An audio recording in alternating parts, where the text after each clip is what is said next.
Hola, buenos días, buenas tardes, dependiendo desde dónde me estéis escuchando. Mi nombre es Irati Gonzalo y en representación del equipo de Deusto International os doy la bienvenida a este Deusto International Talk.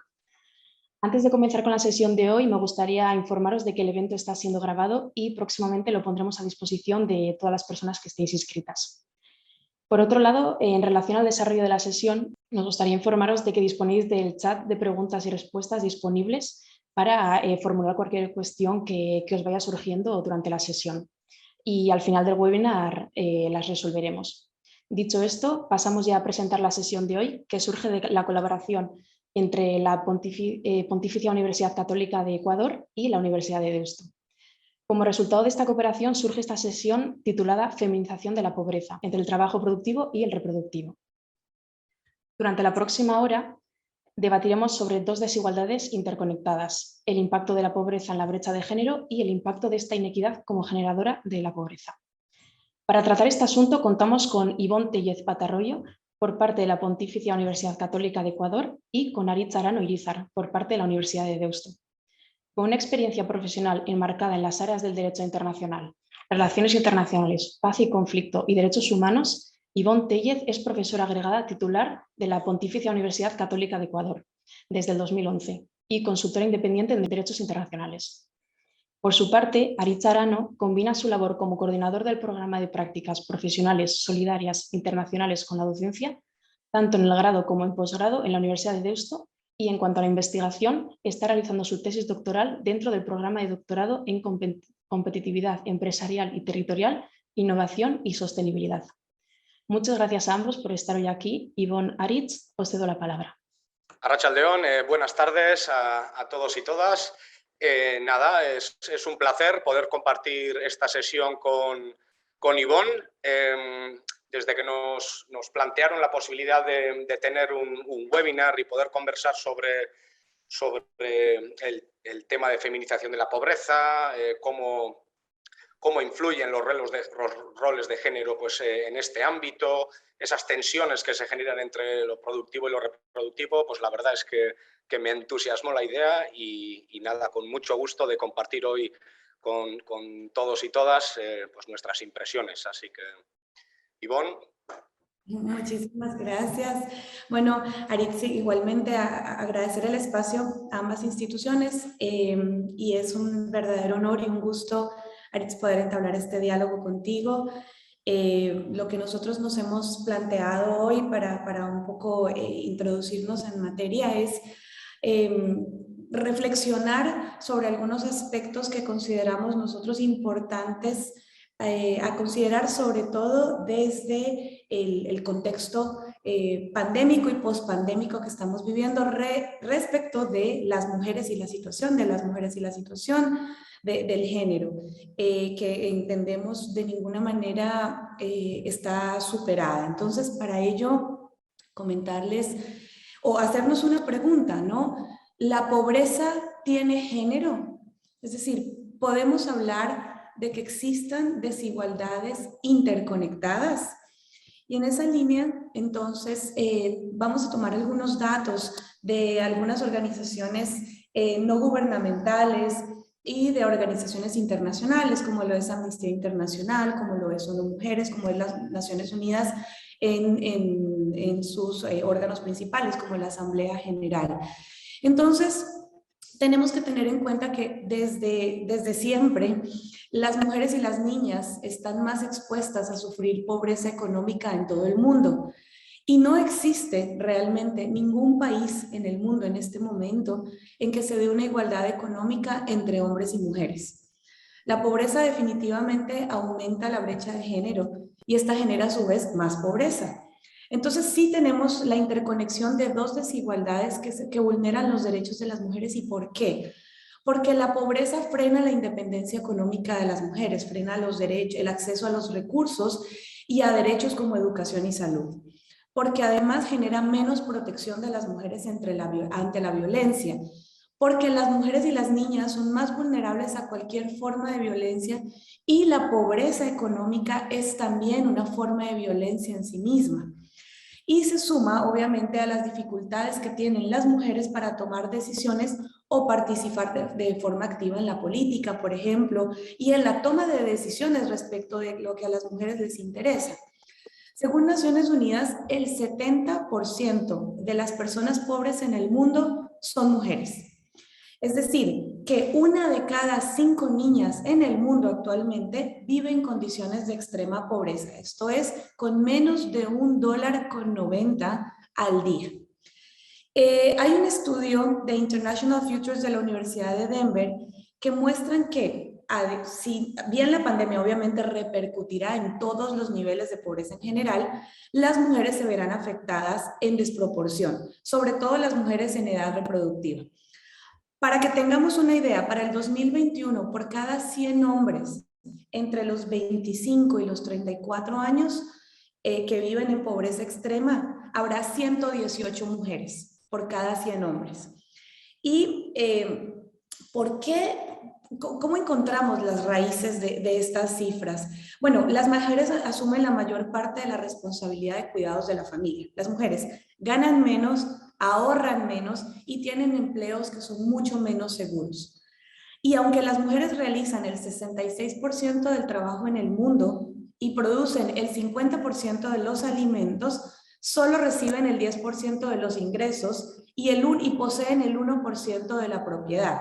Esta cifra la dio el Banco Mundial en el año 1990 y no hemos podido las mujeres superar esto, es decir, de toda la propiedad, el acceso a la propiedad en el mundo, solo el 1% corresponde a las mujeres. Ahora, ¿por qué la pobreza afecta más a las mujeres? Primero, y es lo que vamos a empezar a discutir respecto a la feminización de la pobreza. En todo el mundo el sistema patriarcal, el sistema económico, ha perpetuado los roles de género que fomentan las desigualdades sociales, culturales y económicas que generan pobreza.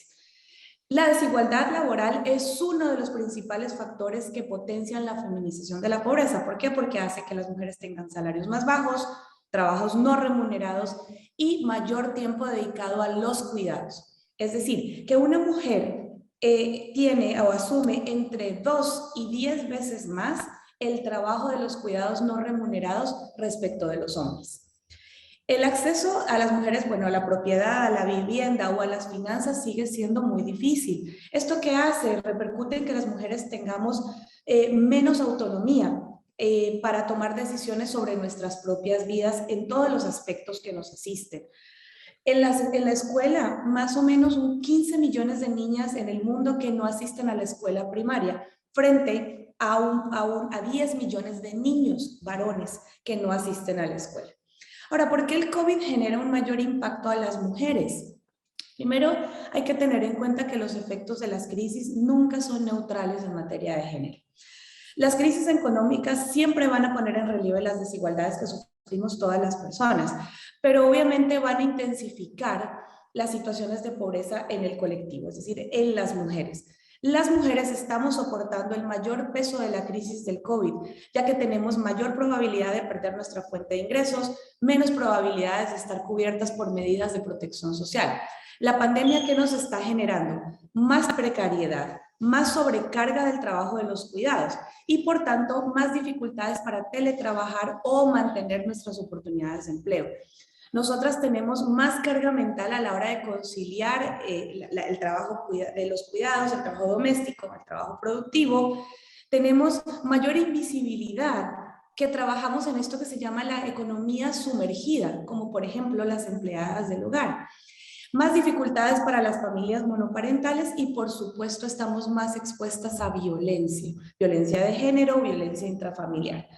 Inclusive, antes del COVID, de todas maneras, las mujeres dedicaban en promedio 4.0 horas diarias de nuestras tareas no remuneradas a la labor de los cuidados, versus 1.7 que dedican los hombres a las mismas tareas.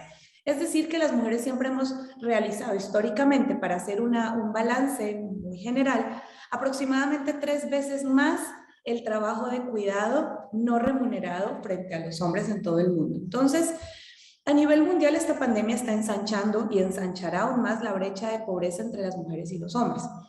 Según las Naciones Unidas, se calcula que unos 47 millones de mujeres y niñas caerán por debajo de la línea de pobreza. Es decir, que estamos revirtiendo décadas de progreso que nosotros veníamos viviendo con, digamos, en pro de alcanzar cierta paridad y en erradicar la pobreza extrema en general y, por supuesto, enfocado en las mujeres.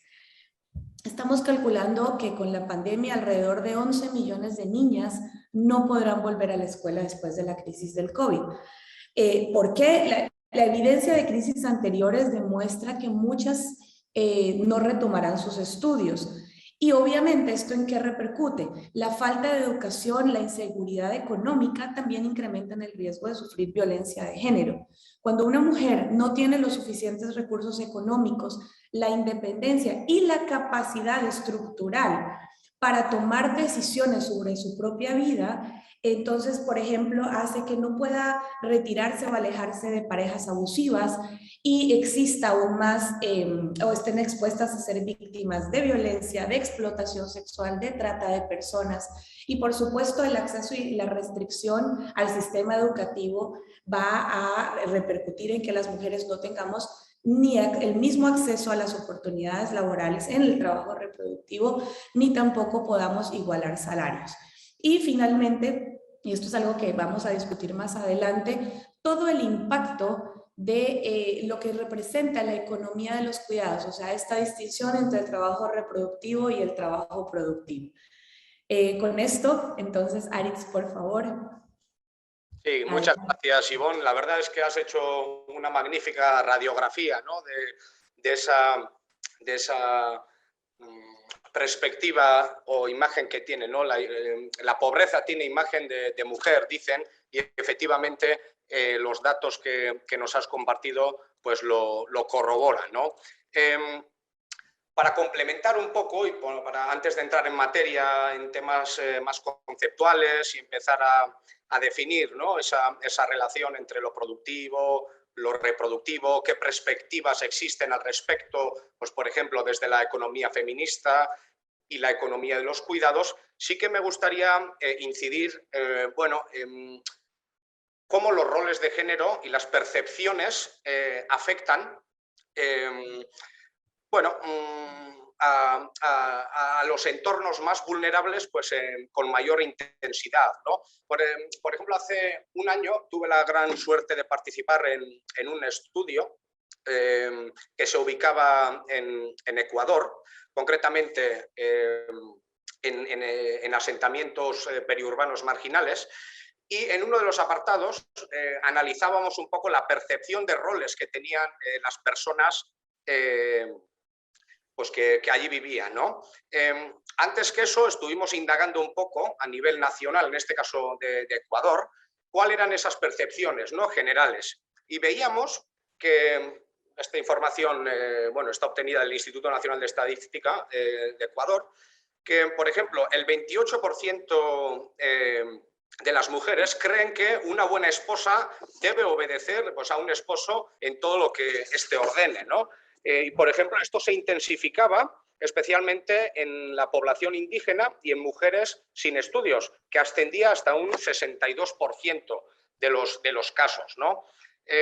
Respecto a las tareas de la casa, ¿no?, que estaría más vinculado a la tarea más reproductiva, pues el 45% de las mujeres consideraban ellas mismas que debían ser las responsables de esas tareas, asumían ellas mismas esas tareas o ese rol lo asumían directamente ellas, ¿no? Y en el caso de personas sin estudios, pues aquello aumentaba hasta un 72,2%. Otro dato, ¿no?, interesante, decían a nivel ya de trabajo más productivo que el 45%... En el 45% de los casos, que el hombre debería de ser el principal responsable de todos los gastos de la casa, es decir, el ingreso familiar tenía que estar o debería de ser dependiente del hombre, ¿no? Bueno, este panorama pues, nos dice mucho, ¿no?, sobre esa percepción, esos roles ya adquiridos, ¿no?, y en muchos casos, bueno, influenciados por un ámbito cultural, de contexto, etcétera, pues de qué manera, ¿no?, pues dificultan también pues, la ruptura de esas brechas de género. Así que dicho estos datos más macro, Ivonne, te cedo la palabra para que puedas comenzar a conceptualizar un poco en aspectos pues, más técnicos. Gracias, Alex. Con esto yo quiero simplemente complementar ahora que tú de manera tan acertada comentas esto de, digamos, este estudio en Ecuador, ¿no? Y esta autopercepción y la referencia también a esta doble victimización o doble discriminación, ¿no? Cuando una mujer es afro o indígena y encima tiene una condición de pobreza y encima es mujer. O sea, se enfrenta a una serie de vulneraciones y discriminaciones, digamos, sucesivas, ¿no?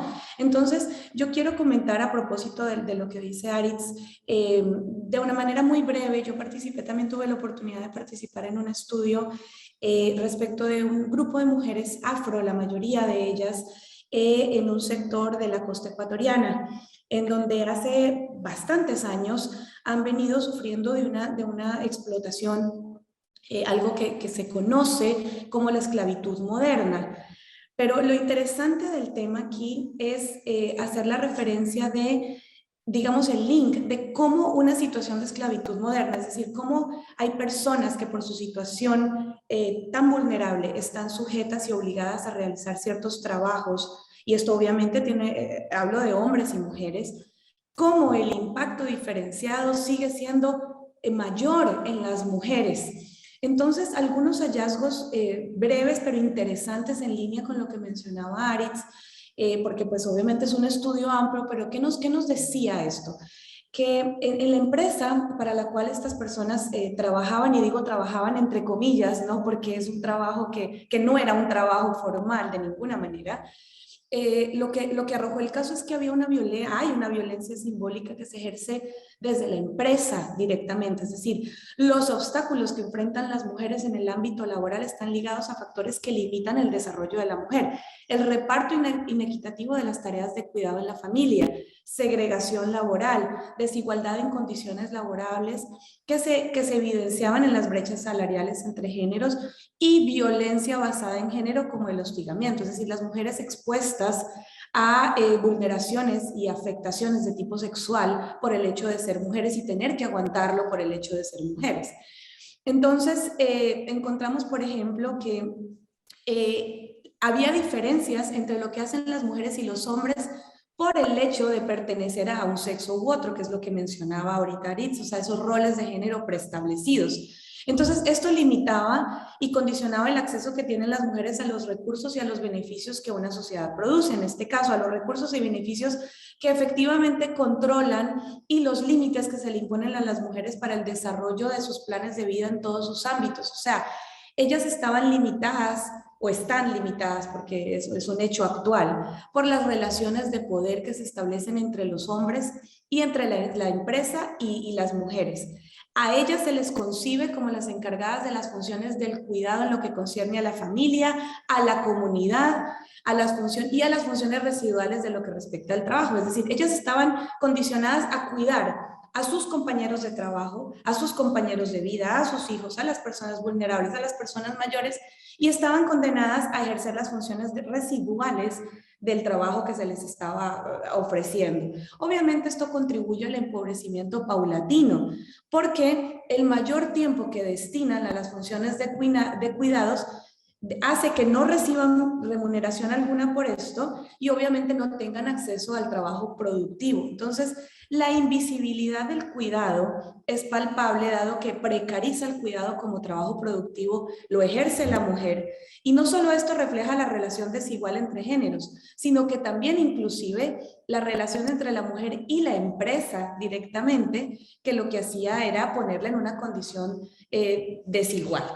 Con esto, y antes de darle nuevamente la palabra a Aritz, algunas reflexiones quizás respecto al impacto, o sea, ¿por qué las crisis en este caso afectan directamente, más duramente a las mujeres en relación con lo que venimos conversando? Porque obviamente las mujeres al ganar sueldos más bajos, al tener la capacidad entonces limitada de ahorrar, al inclusive incrementarse, por ejemplo, la economía informal, que se concentra muchísimo más en las mujeres, hace que las mujeres tengan menor protección social, que obviamente se enfoquen en el trabajo doméstico y en el cuidado no remunerado y por lo tanto tengan que abandonar el mercado laboral. Entonces, esto es lo que nos lleva a enmarcarnos en el concepto de feminización de la pobreza, que no es un concepto moderno. Esto fue acuñado más o menos en los años 70 en Estados Unidos aproximadamente, en donde lo que estamos hablando de una manera muy sencilla es que siempre la pobreza tiende a ser mayor y a incrementarse en las mujeres. Entonces, ¿esto qué es lo que pasa? Que las cifras que hemos analizado y lo que les hemos comentado de manera breve conforma un cuadro que aísla socialmente y limita a la mujer y le limita su libertad como agente económico.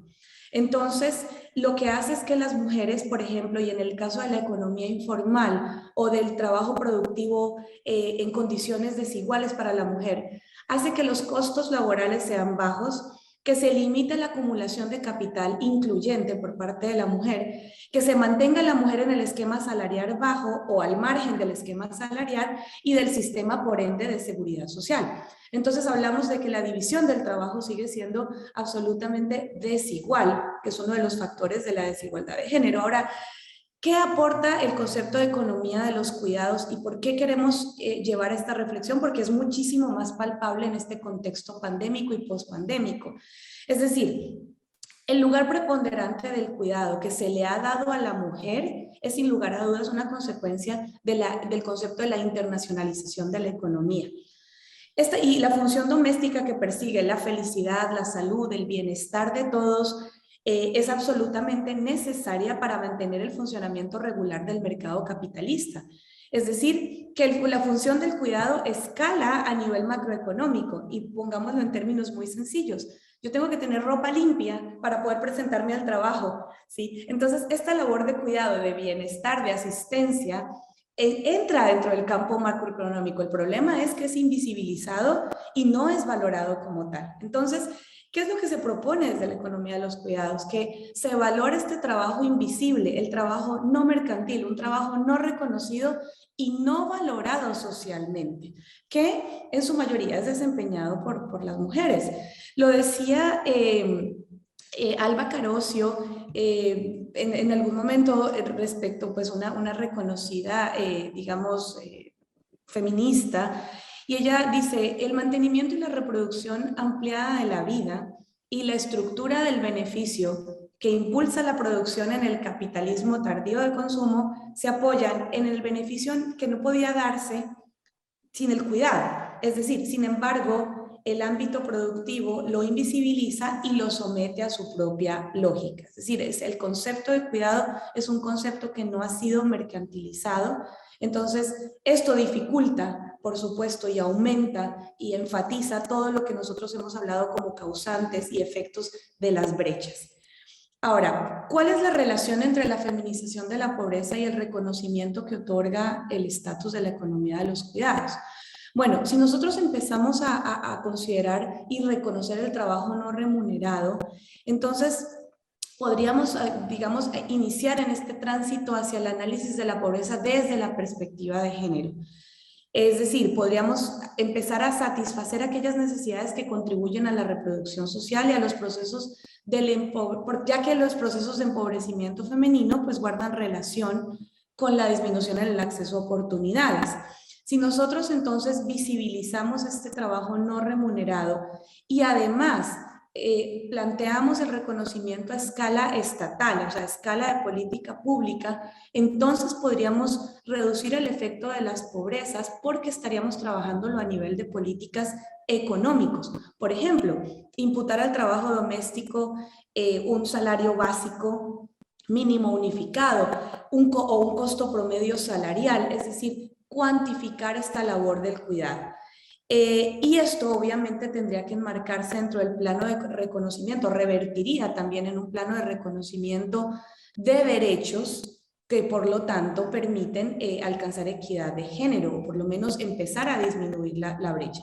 En términos de políticas no se trata solamente de ampliar la participación laboral de las mujeres, aún en igualdad de ingresos con los hombres, sino de políticas generales de redistribución de ingresos que permitan modificar actuales arreglos o responsabilidades institucionales en la producción de bienestar en aras de una socialización, una desmercantilización o la reestatización, en la provisión de bienestar.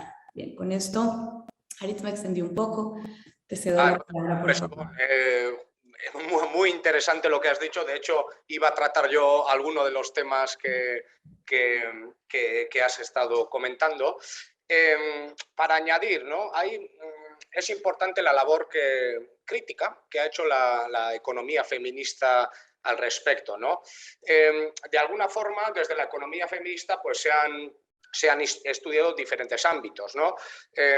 Pues desde determinantes de la menor y peor participación laboral de las mujeres, de la existencia de brechas de género, especialmente en los ingresos laborales, bueno, la forma de segregación, ¿no?, de género tanto horizontal, es decir, por sectores de actividad, ¿no?, que ha habido una concentración por género de ciertos sectores, como pueden ser el de los cuidados, el del comercio, el del turismo, la hostelería, y por otra parte también esos procesos de segregación vertical, ¿no?, que al final se traduce en la jerarquía de las ocupaciones. Hay CEOs o jefes, hay más hombres que, por ejemplo, mujeres, ¿no? Pero más allá de esto, también otra de las contribuciones efectivamente que debemos a la economía feminista es la economía de los cuidados, ¿no? De alguna forma, yo considero que pretenden dos objetivos con esto, ¿no? Tal y como has dicho tú, Ivonne, por una parte visibilizar, ¿no?, ese rol sistémico del trabajo del cuidado en la misma dinámica económica de las sociedades capitalistas, ¿no? Si no existiera un cuidado, ¿vale?, no funcionaría el sistema capitalista. El ejemplo que has puesto pues era perfecto. Incluyo alguno más. Si estás enfermo, para que alguien tiene que cuidar, ¿no?, o te tiene que cuidar para que después, cuanto antes, puedas volver a trabajar y puedas volver a obtener ingresos que van a repercutir en las familias, ¿no?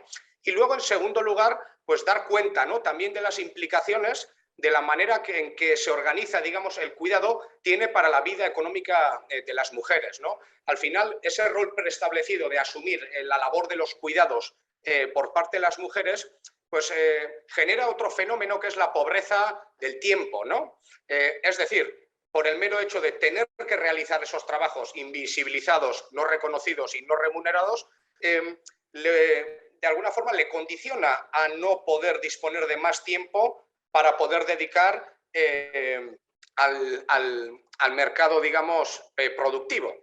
Entonces, bueno, es una pescadilla que se muerde la cola, tal y como decimos aquí, ¿no? En ese sentido, también es interesante, ¿no?, lo que has mencionado y que proviene también de la economía feminista, ¿no?, que es esa visibilización de la producción doméstica, de alguna forma. ¿Cómo podemos visibilizar eso? En los datos macroeconómicos, por ejemplo, de generación de riqueza. Hay la cuestión que se hace, ¿no? ¿Deberíamos integrar esto en el PIB o deberíamos de crear otro índice que también lo incluyera y poder comparar, ¿no? Al final hay propuestas en este sentido del cálculo en base a los costes de producción, ¿no?, al igual que se hacen en las cuentas nacionales para valorar la producción de no mercado que lleva a cabo, por ejemplo, la administración pública o las instituciones de ánimo de lucro, ¿no? Esa producción doméstica, pues no mercantil, ¿no? ¿Para qué? Pues para, de alguna forma, darle valor a ese trabajo que es necesario para que el sistema funcione y que socialmente sea reconocido, ¿vale? Que al final no se invisibilice ese trabajo y tenga el mismo valor que el trabajo productivo, ¿no? Porque al final, insisto, para que funcione la maquinaria capitalista tiene que existir, debe existir ese trabajo, digamos, no productivo, ¿no? En ese sentido, también, bueno, pues ha habido propuestas pues más transgresoras, ¿no? Por ejemplo, lo que se planteaba desde las propuestas del salario doméstico, ¿no?, en los años 70, que al final reclamaban que también desde la economía feminista, que en una sociedad capitalista, que al final pues que el dinero y lo mercantil es quien domina las relaciones, pues habría que reclamar responsabilidades tanto a las empresas como al Estado de, bueno, tener que dotar de un salario o tener que reconocer también ese trabajo reproductivo y de cuidados que se realiza en el marco del hogar, ¿no? y que tan necesario es tanto para la supervivencia de una sociedad y también como insumo para las empresas, y que no está reconocido, ¿no? Entonces, bueno, en ese ámbito, por una parte la visibilización, y también hay propuestas pues, más transgresoras que exigen, ¿no? Digamos, un pago, un reconocimiento ya económico de ese trabajo, ¿no? De acuerdo. Ivonne.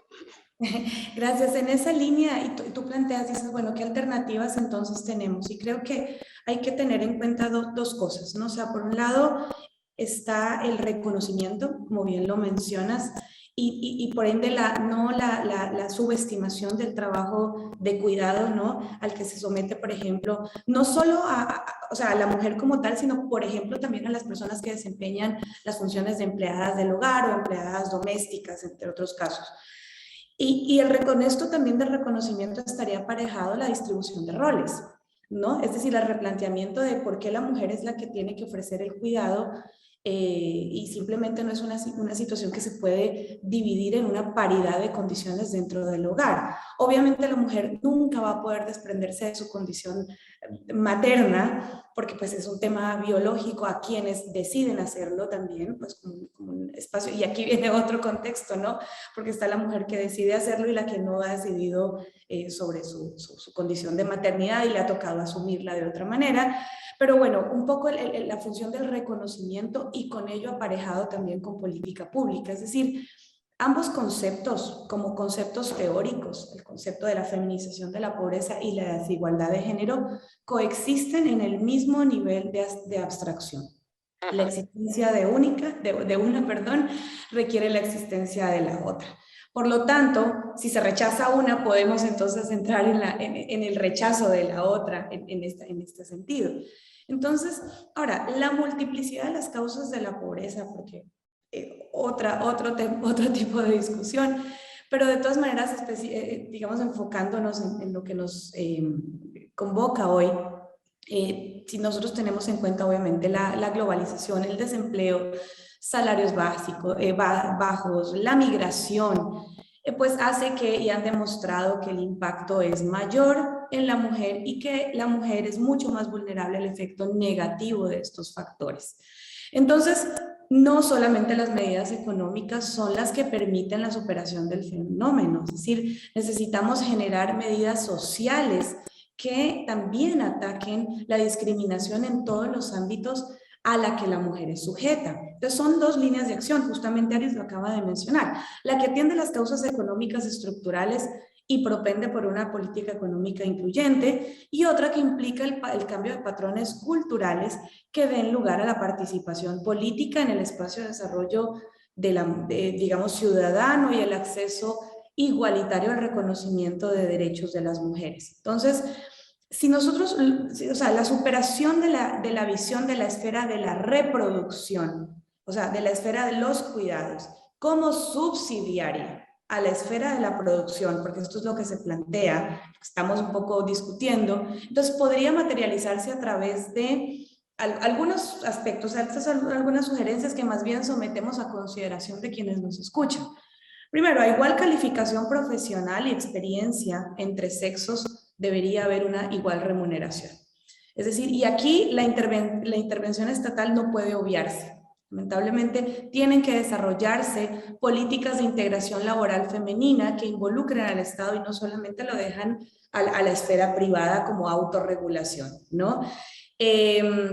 Segundo, las políticas laborales deben orientarse a fomentar vinculación de la mujer a través de las mejoras de sus condiciones, no solo de remuneración, también, por ejemplo, el hecho de que exista un sistema de cuidado estatal, o sea, que la mujer pueda trabajar y tenga dónde dejar a sus hijos, que la mujer tenga también espacios seguros. Otro factor interesante, las mujeres invertimos más tiempo en el desplazamiento en las ciudades que los hombres, porque las mujeres tenemos que evitar aquellos espacios que son inseguros por la violencia a la que somos sometidas, por ejemplo. Entonces, todo esto repercute, Aris lo decía, en el factor tiempo y cómo el factor tiempo en la mujer también está disminuido en este sentido. También deben aportarse medidas orientadas a limitar, obviamente, o detener discriminación por razones de género específicamente, desarrollar políticas que integren el ámbito laboral, educativo, social y económico. O sea, estas labores de protección social a la mujer y a sus familias, por ejemplo, en casos también de familias monoparentales, no solamente en estos casos, pero también. Neutralizar factores que limitan la incorporación femenina plena al ámbito productivo. Por ejemplo, el estudio del desempleo femenino, o sea, es enfocado y discriminado por factor género.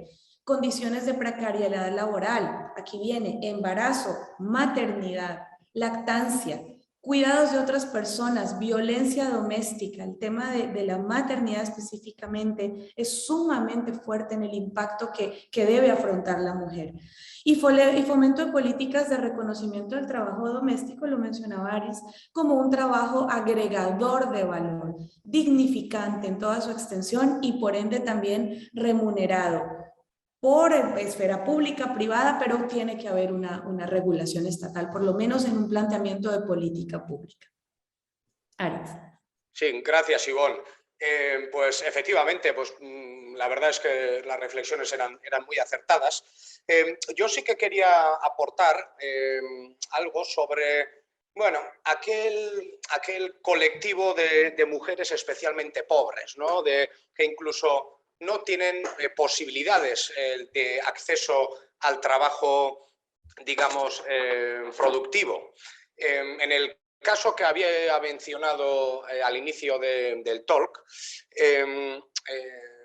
que analizaba, digamos, la situación de las mujeres, ¿no? En gran parte en el entorno periurbano marginal de Guayaquil, Ecuador. Una de las propuestas que se hizo desde Hogar de Cristo, que es un centro social de la Compañía de Jesús, fue la puesta en marcha de un programa de economía popular y solidaria, ¿vale? De alguna forma, ayudando a las mujeres a tener acceso a un elemento fundamental para que de alguna forma puedan acceder a ese mercado de trabajo o generar su propio trabajo, que es el financiero. Es decir, en entornos de extrema pobreza, las mujeres aún tienen mayor dificultad de acceso a la financiación, ¿vale? Entonces, mediante los microcréditos, además es una historia muy interesante, posibilitaban que estas mujeres pudieran crear sus propios emprendimientos, ¿vale? Y gracias a ello tener, digamos, esa independencia económica frente a sus esposos o compañeros de vida, ¿no? Y especialmente se notaba, digamos, cuando se analizaba el impacto, ¿no? que había tenido este programa en las mujeres, se notaba que en aquellas mujeres que, por ejemplo, estaban en mayor situación de vulnerabilidad, que eran, digamos, viudas, mujeres solteras con hijos a cargo, etcétera, que iniciativas de este tipo que permitan el acceso a la financiación para que tengan la oportunidad de emprender, ¿vale? Eran pues francamente exitosas y válidas, ¿no? Y no solamente, digamos, se reflejaban una mejora en el ámbito meramente económico, sino se daban casos en los cuales esa generación de ingresos les permitía, por ejemplo, neutralizar esa jerarquía de roles que existía dentro del domicilio. Porque claro, al ver el hombre que la mujer también traía, digamos, ingresos a casa, automáticamente se equilibraba esa brecha que existía, ¿no? Y esa otorgación de roles entre el hombre y la mujer, ¿no? Entonces, en ese sentido, digamos, la inclusión al mercado laboral, generadora de rentas mediante programas, digamos, de microfinanzas, estoy hablando en contextos especialmente pobres, pues la verdad es que es un instrumento que ha funcionado, ¿no? En este sentido todavía se requiere de un mayor desarrollo, pero como un punto inicial, pues la verdad es que este tipo de experiencias son francamente buenas, interesantes y efectivas, ¿no? En esa línea, Alex, justo una de las cosas que se ha discutido también, ¿no? Como medida es el acceso de la mujer al crédito, siendo también precisamente para insertarse en la dinámica de la que tú mencionas, o sea, la dificultad que tiene la mujer para educarse, para trabajar, para generar también su propio trabajo, para emprender, y cómo esto se ve, digamos, afectado también y disminuido por la misma condición que tiene la mujer para, por ejemplo, acceder a crédito. Entonces, lo que nosotros estamos encontrando son barreras de tipo estructural, que lo que nos hacen es condicionarnos a las mujeres para decir, hasta aquí usted puede llegar. O sea, hay un techo, los espacios obviamente de decisión, pero si nosotros no tenemos la posibilidad de educarnos, pero porque la misma condición estructural no lo permite, porque o sea, una niña puede tener un embarazo adolescente o puede tener, o le obligan o se ve por la misma condición precaria, vulnerable, tiene que, por ejemplo, retirarse de sus estudios para atender a su familia o para colaborar en el mismo dinámica de cuidados dentro de su familia, porque es un rol establecido. Entonces, obviamente, siempre va a perennizar, ¿no? La situación del rol establecido de la mujer. Entonces, la mujer siempre estará condicionándose y condicionada a permanecer en una situación, en la misma situación en la que nace. Entonces, un poco el planteamiento que eso es fuerte, porque de todas maneras estamos cimentados, parados en estructuras no solo, digamos, absolutamente patriarcales en la concepción de los roles, pero la intención es que el trabajo doméstico pudiera verse como una opción, no como una condición dentro de las posibilidades del mercado laboral. Y si nosotros podemos transitar a ello y podemos hablar que es una opción, entonces, primero vamos a desestimar la función del rol de género frente a esta función. Es decir, puede ejercerlo un hombre o una mujer sin ninguna discriminación, sin ninguna distinción, porque se volvería una condición. Es decir, que el padre, por ejemplo, se quede al cuidado de los hijos cuando es la mujer la que está desempeñando una carrera. Si es que la misma situación de tiempo y familiar no permite que haya paridad en esto, o que ambos se distribuyan la carga. Que exista un reconocimiento social del trabajo doméstico, ¿no? Para mí esa es la clave. Si existe un reconocimiento social, se convierte en una opción. Exactamente, exactamente. Ahí viene la deconstrucción precisamente, porque entonces ya no lo vamos a ver como un trabajo residual o como una función aunada a mi obligación de levantarme y cepillarme los dientes, ¿no? Sino que es un tema de cómo yo lo reconozco y como tal entonces, y el reconocimiento, entonces aquí viene el planteamiento, o sea, hay una deconstrucción cultural, social, por supuesto, pero al mismo tiempo tiene que haber un acompañamiento de una política pública que haga que este valor sea reconocido. Y creo que en las condiciones en las que nosotros nos encontramos, donde todo está absolutamente mercantilizado, la única opción para que también acompañe este reconocimiento del que hablas es que haya una valoración de tipo económico. Sin duda. Que por supuesto diga, ok, esto entra dentro de la esfera de lo productivo, no es subsidiario, no es dependiente, no es condición para, y con ello entonces también el hombre pueda sentir que es una opción, ¿no? O sea, mujeres y hombres en un trabajo de opción. Y esto se ve terriblemente enfatizado y terriblemente vulnerado y, digamos, agudizado en todo este contexto de teletrabajo, telestudio, en que hemos estado viviendo, donde se han triplicado las funciones de cuidado respecto de quienes lo ejercen, y en este caso, pues las mujeres, y el efecto, digamos, psicológico, psicosocial, que han llevado peor partida aquí todas las mujeres. Uh-huh. Bueno, no sé qué tal vamos de tiempo.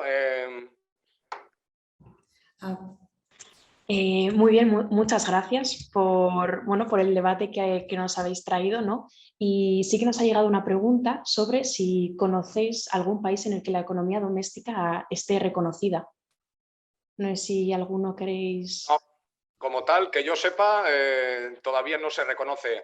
De hecho, Ahí justamente hace poco leía un estudio que hacía la profesora Merche Larrañaga de la Universidad del País Vasco, que ese reconocimiento está más ahora en un ámbito más teórico y no se ha trasladado a lo práctico, ¿no? Incluso desde los sistemas de medición que se plantean, todavía no existe nada establecido, ¿no? ¿Cómo medimos esa producción que se realiza, esa producción doméstica, digamos, ¿no? de los cuidados y de las tareas domésticas, ¿no? Pues hay, a día de hoy todavía existe un debate que digamos, no se ha resuelto, ¿no? Claro, eso se tiene que definir de alguna forma, ¿no? ¿Cómo vamos a incorporar para el reconocimiento? De alguna forma se tiene que medir. Todavía esos instrumentos de medida pues, no están del todo claros, ¿no? Exacto, de la mano con lo que menciona Aritz, justamente, y hay una máxima, ¿no? Lo que nosotros no podemos medir, no podemos cuantificar. O sea, lo que no se mide, no se tiene en cuenta. Básicamente es eso. Y cuando nosotros no tenemos en general en los países, unos indicadores específicos, por ejemplo, de la pobreza, pero desagregada por género, por raza inclusive, por edad, pues si tenemos unas medidas generales de la población, entonces es muy difícil también visibilizar cuál es el impacto, por ejemplo, de la economía informal, el desempleo femenino y el nivel de empobrecimiento femenino.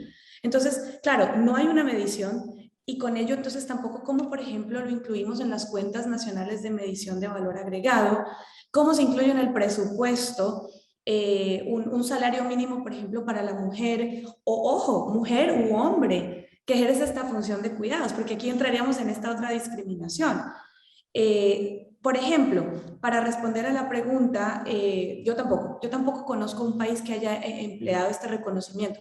Hay algunos avances, por ejemplo, aquí en el Ecuador, puedo hablar del Ecuador, que es el país en el que yo habito actualmente, existe dentro del sistema de protección de seguridad social estatal, existe la posibilidad de que las personas, en este caso, y se les llama amas de casa, que por sí para mí ya tiene un contexto absolutamente discriminatorio, pero existe la posibilidad de que la persona, por ejemplo, se afilie voluntariamente al sistema de protección de seguridad social, de tal manera que la mujer hablo de la mujer en este caso, ¿no? Pero de la persona que desempeñe funciones domésticas, pero que esté haciendo una aportación mensual, pueda posteriormente acceder a una jubilación. Es decir, no tiene que tener un empleo en el ámbito productivo, sino que pueda hacer una afiliación voluntaria. Creo que es un aporte significativo, sí lo es. El problema es que de todas maneras se sigue conceptualizando como una ayuda a una mujer que desempeña esta función.